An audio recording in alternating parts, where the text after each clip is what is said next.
Assalamualaikum warahmatullahi wabarakatuh.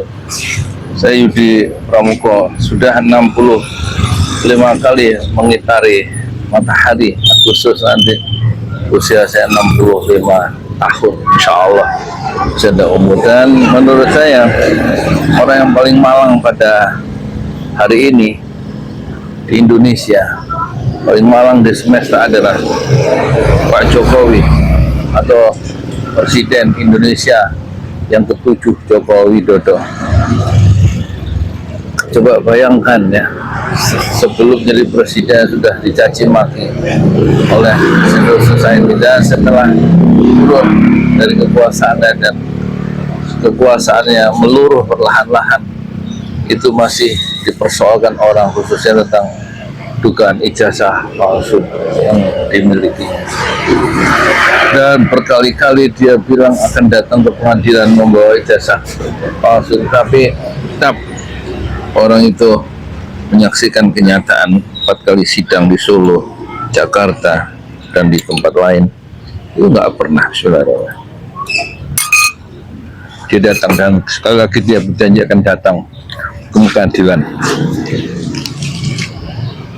Tapi orang sudah nggak percaya, dia nggak mungkin datang ke pengadilan. Bayangkan kalau dia datang ke pengadilan, dia akan ditanya, di mana KKN, di mana ijazahnya, kenapa fotonya berbeda di 4 fotokopi ijazah di KU waktu jadi wali kota Solo dari DKI, presiden 2 periode DKI sekali, kata Dr. Tifa.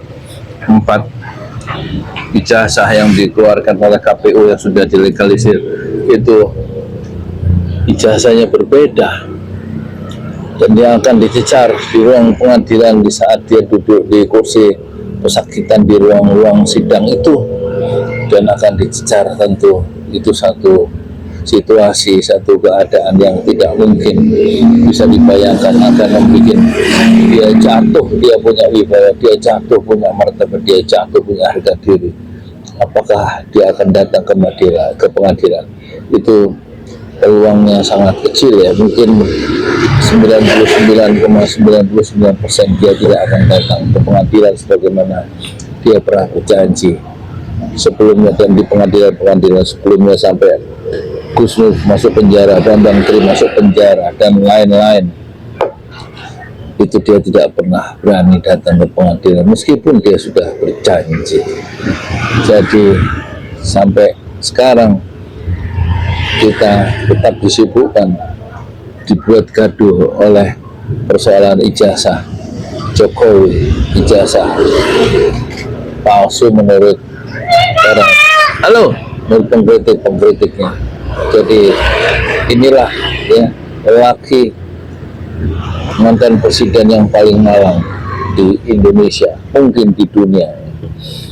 Satu, kebijakan politiknya yang menimbulkan banyak masalah, tapi secara personal, secara pribadi dia memiliki persoalan di luar kebijakan politiknya, yaitu ijazah yang tidak bisa dipertanggungjawabkan secara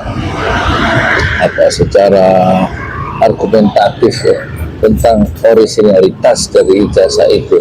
Dan ini akan menjadi catatan dan akan melekat, persoalan ijazah ini lekat sepanjang hidupnya dalam sejarah politik Indonesia modern. Kita patut kasihan terhadap lelaki Solo yang bernama Joko Widodo.